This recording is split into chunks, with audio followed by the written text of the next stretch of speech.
Overdraft facility एक ऐसा financial product है जिसके माध्यम से आप अपने सेविंग या करंट अकाउंट में से पैसे निकाल सकते हैं। हाँ तो भाई इसमें ओवरड्राफ्ट कहाँ से आ गया? ये तो हम वैसे भी निकाल सकते हैं। हाँ भैया आप निकाल सकते हैं, लेकिन ओवरड्राफ्ट फैसिलिटी में आप तब भी पैसा निकाल सकते हैं जब आपके अकाउंट का बैलेंस जीरो हो। ये फीचर कई प्राइवेट और पब्लिक सेक्टर बैंक्स के द्वारा ऑफर किया जाता है। ओवरड्राफ्ट फैसिलिटी एक शॉर्ट टर्म लोन होता है, जैसा कि लेंडर द्वारा बताया जाता है। लेंडर्स इस पर इंटरेस्ट रेट चार्ज करते हैं जो ब्रोवर को बैंक की टर्म्स एंड कंडीशंस के अनुसार चुकाना होता है। ओवरड्राफ्ट के केस में जो इंटरेस्ट रेट है लेंडर्स ऑफर करते हैं वे फिक्स्ड होती हैं और फ्लोटिंग नहीं होती।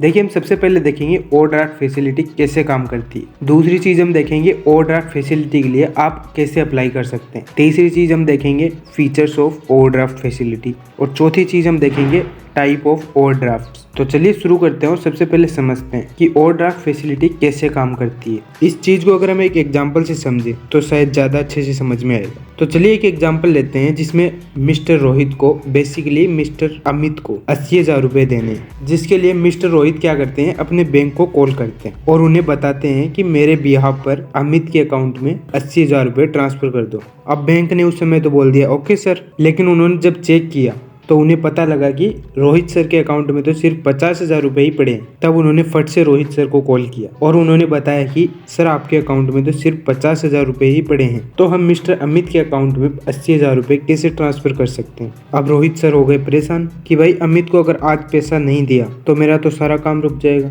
अब बैंक ने रोहित सर की अर्जेंसी को समझते हुए उन्हें बताया कि सर एक तरीका है आपकी इस प्रॉब्लम का। तो रोहित सर ने फट से बोला अब जल्दी बताओ भाई। तो बैंक ने उन्हें बताया कि बैंक अपनी तरफ से एक फैसिलिटी दे सकता है कस्टमर्स को, जिसमें बेसिकली कस्टमर्स के अकाउंट में अगर कभी पैसा नहीं हो या उनकी जरूरत से कम हो, जैसे कि अभी अपने केस में भी ऐसा ही है। यहाँ पर रोहित सर को भेजने तो 80,000 रुपए हैं, लेकिन उनके अकाउंट में सिर्फ 50,000 रुपए ही पड़े हैं। तो ऐसी कंडीशन में वो पैसे निकाल सकते हैं या किसी और को ट्रांसफर करा सकते हैं। तो रोहित सर ने बोला अरे वाह ऐसा भी हो सकता है। तो बैंक ने बोला यस सर। और बैंक की इसी फैसिलिटी को बोला जाता है ओवरड्राफ्ट या फिर ओडी। इस फैसिलिटी के चलते हुए अगर किसी कस्टमर के अकाउंट में अगर पैसे नहीं भी होते हैं तो बैंक वाले क्रेडिट के तौर पर पैसे इस्तेमाल करने देते हैं और इसके बदले में बैंक चार्ज करता है, जिसमें एक नॉमिनल फीस के साथ बहुत सारा इंटरेस्ट। देखिए ये भी एक तरह का लोन ही होता है, लेकिन बैंक लोन और ओवरड्राफ्ट में बहुत अंतर होता है, जिसकी बात हम किसी और वीडियो में करेंगे। चलिए अब दूसरी चीज समझते हैं कि आप ओवरड्राफ्ट फैसिलिटी के लिए कैसे अप्लाई कर सकते हैं। जैसा कि पहले बताया गया है ओवरड्राफ्ट के माध्यम से ब्रोइंग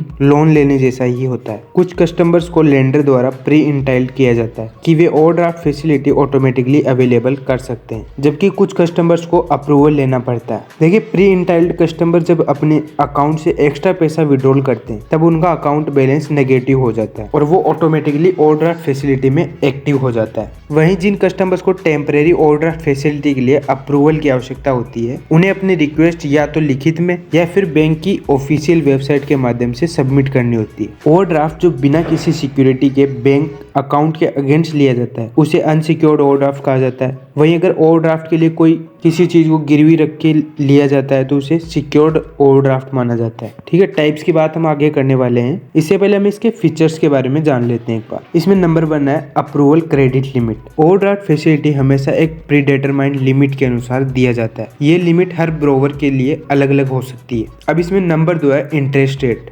अब देखिए इंटरेस्ट सिर्फ उस अमाउंट पर चार्ज किया जाता है जो ब्रोवर ने इस्तेमाल किया हो। इसमें डेली बेसिस पर इंटरेस्ट कैलकुलेट किया जाता है और मंथ के एंड में अकाउंट में बिल किया जाता है। और अगर ब्रोवर समय पर ओवरड्राफ्ट रीपे नहीं करता है तो इंटरेस्ट अमाउंट को प्रिंसिपल में जोड़ दिया जाता है और फिर नए प्रिंसिपल पर इंटरेस्ट कैलकुलेट होता है। तो ये बातें हमको ध्यान भी रखनी होती है इसके अंदर। अब नंबर 3 पे आता है नील प्री पेमेंट चार्जेज। अब अगर आप ओवरड्राफ्ट को रीपे करना चाहते हैं तो उस पर कोई प्री पेमेंट चार्जेस नहीं लगते। इसके अलावा ओवरड्राफ्ट को रीपे करने के लिए आपको EMI में रीपेमेंट नहीं करना पड़ता, यानी कि आपके पास जब जितना है आप उतना पेमेंट कर सकते हैं। अगर आपके पास पूरा पैसा एक साथ में है तो आप पूरा एक साथ में जमा करा सकते हैं, जितना है मतलब उतना करा सकते हैं आप। अब इसमें नंबर 4 आता है EMI में रीपेमेंट नहीं होता, जो हमने अभी बात की है। आप ओवरड्राफ्ट को कभी भी रीपे कर सकते हैं। जब आपके पास पैसे हो।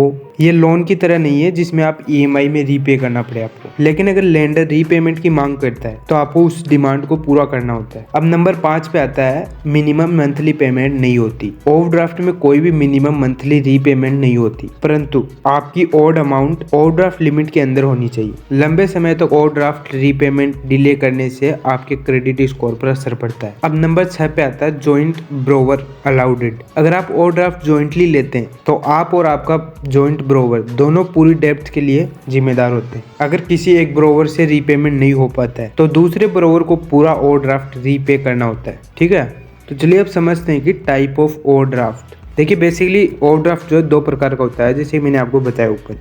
एक होता है सिक्योर्ड और एक होता है अनसिक्योर्ड। अब अनसिक्योर्ड जो होता है वो तो डायरेक्ट बैंक अकाउंट के बिहाफ पर दिया जाता है। अब दूसरी चीज है सिक्योर्ड ओवरड्राफ्ट। इसमें क्या होता है, ये अलग अलग चीजों के ऊपर दिया जाता है, जैसे प्रॉपर्टी के अगेंस्ट, फिक्स डिपॉजिट के अगेंस्ट। तो चलिए उन सभी टाइप्स को एक एक करके देखते हैं। देखिए इसके अंदर सबसे पहले है ओवरड्राफ्ट अगेंस्ट प्रॉपर्टी। आप अपने घर को गिरवी रख के ओवरड्राफ्ट फैसिलिटी अवेलेबल करा सकते हैं। इस केस में सैंक्शन्ड ओवरड्राफ्ट अमाउंट आपकी प्रॉपर्टी की वैल्यू का 40 से 50% हो सकता है। ठीक है, अब नंबर 2 पे आता है ओवरड्राफ्ट अगेंस्ट फिक्स डिपॉजिट।